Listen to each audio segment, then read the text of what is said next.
games to go to be champions of Europe. So anything can happen in the final. Forget about anyone who's playing very good football. But when it gets to the final, it's a different ball game. But this day, let's play the semi-finals. Let's win this game. Let's go and do this. Let's go and do this. You have the opportunity now to make history.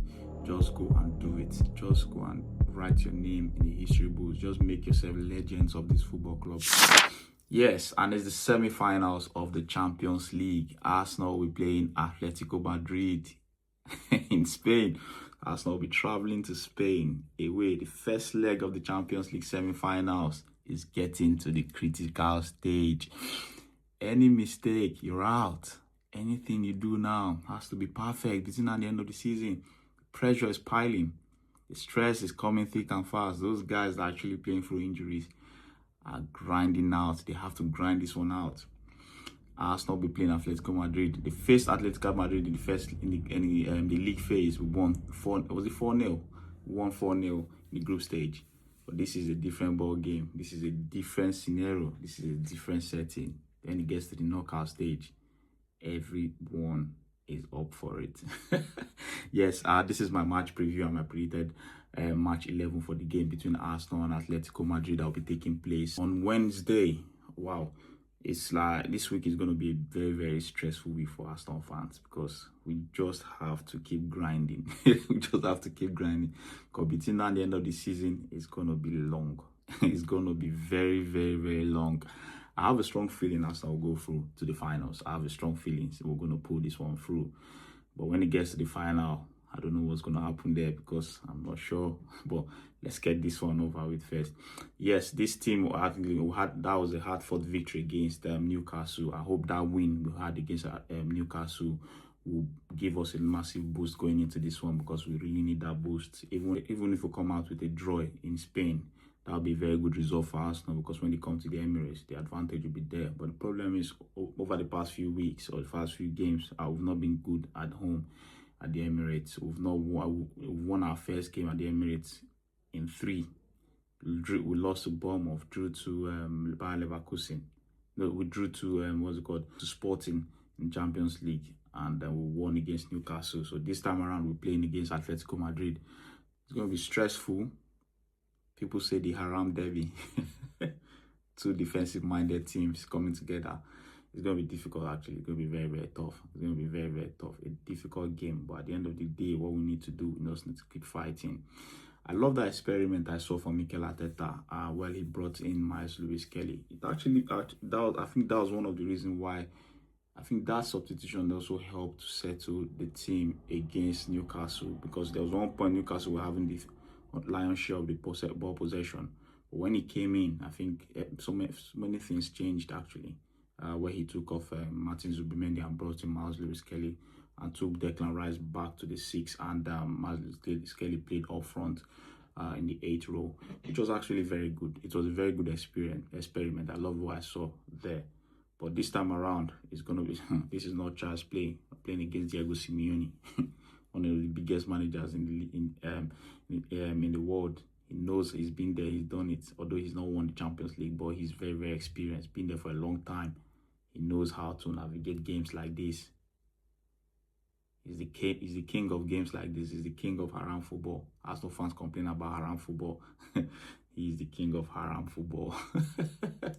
Yes, this game is going to be very, very massive for Arsenal fans because like we're going to be at the edge of our seat all through the game because that game is a game whereby it's going to be a game of fine margins actually. Any small mistake could be costly. Every little mistake could be costly. So this game is going to be massive. It's going to be very, very massive for Arsenal. Very, very, very massive. But we never know what could happen. We don't know the type of Arsenal that will turn up. It could be the one that turned up against Inter Milan at San Siro, or it could be the Arsenal that turned up against Bournemouth or Man City. So let's hope for the best actually. Like we hope we come out with a very good result in this one because there's no room for excuse now. We'll have to win a trophy. It's either we win this or win the Premier League or win both. Arsenal fans want to win both. We want both, but if we win any one at this stage, it's going to be massive. For me, I want the Champions League more than the Premier League. But the reason why every Arsenal fan want the Premier League is because of the position we've been in all through the season. Is going to be embarrassing for us to like not win the league after all we've done, being at the top of the league from the beginning of almost November. I think from November or October we've been at the top of the league table, and just to fall off like that, it's not going to be good for Arsenal fans actually. So let's hope Arsenal come out with the best result. And then with that, I don't really have much to say in this game actually. I just hope we go out and win. This is the critical stage. This is one of the toughest stage of the Champions League when you get to the semi-finals. Just know you've got 3 games to go to be champions of Europe, so anything can happen in the final. Forget about anyone who's playing very good football, but when it gets to the final, it's a different ball game. But this stage, let's play the semi-finals. Let's win this game. Let's go and do this. Let's go and do this. I just have a strange feeling that something good might happen at the end of the season. These players actually have they have the opportunity now to make history. You have the opportunity now to make history. Just go and do it. Just go and write your name in the history books. Just make yourself legends of this football club. Make yourself legends of this football club. Even the Invincible never did it. They never won the Champions League. People will say football was more difficult then. Lie. To me, I feel like football is more difficult now than then.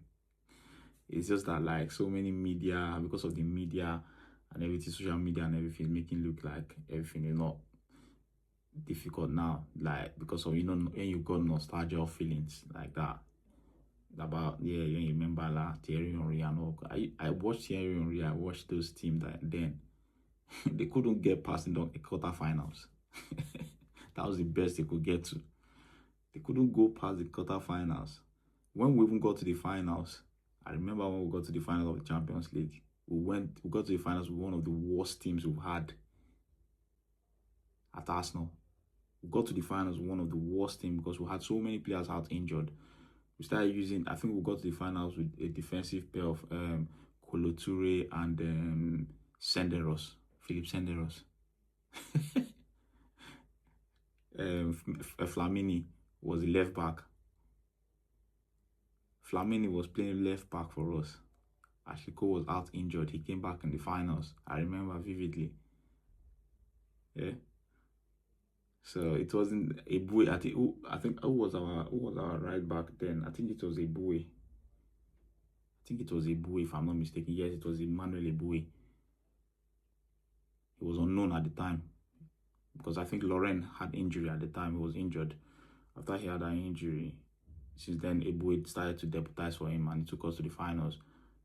In the midfield, Fabregas and who was our midfield player? And Gilberto Silva. Fabregas was very, very, I think he was 17 at the time. So Thierry Henry was our lone striker. That's when Arsene Wenger had to change his formation to 4-5-1, using Thierry Henry as his lone striker. Most of our away trip, Dennis Bergkamp couldn't travel because of his because of the issues he had with traveling. So it wasn't rosy. That team that went to the final was not the best team actually. So even the best team couldn't get to the quarterfinal, couldn't get to the semi-finals, not to talk of the finals.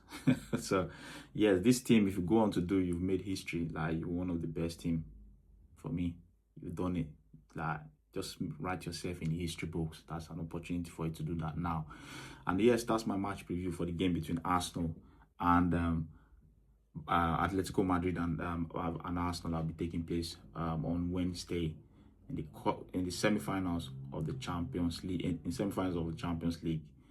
And with that, I'll be giving my predicted match 11 that will play that game, that will face Atlético Madrid in Spain. In goal, David Raya. He's been sensational for Arsenal. For me, I think he should be, if Arsenal go on to win the league, he should be the player of the season.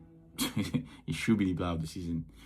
I don't think there's anyone that is more deserving of that award than David Raya for Arsenal. Look at that save he made against Newcastle. That save was mad. That save was mad because the ball was actually waving.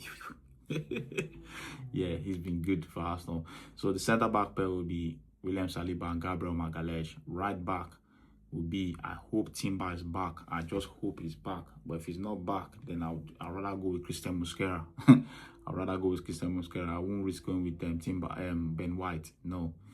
On the left-hand side, I'll go with Pierre Nkapie, the warrior. The warrior. That guy was one of the best players on the pitch against Newcastle. He was fighting everything.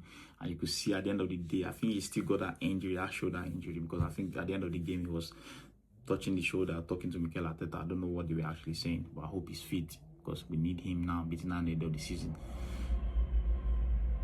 The midfield, Declan Rice and Zubimendi, because this is the Champions League, different ball game. And in front of them, I'll go with Martin Odegaard. And I'll still go with that same formation again. Eberechi Eze on the left-hand side, because I think he knows how to come in. Like, he coming in is a big asset for us, coming into the midfield. A big asset for us. And in front of them, I will go with Victor Gyökeres and Bukayo Saka. I feel like Mikel Arteta might not want to start Saka. I might want to start Noni Madueke just to manage his minutes at the moment. But I think for me, I'll go with Noni Madueke. I'll go Noni Madueke. Just keep Saka on the bench. Keep your cards to your chest. When the game is going left, bring in Saka. Don't rush him. Don't rush him. We need him. We need him against Fulham more than we need him against Atletico Madrid away. We even need him more at the Emirates against Atletico Madrid.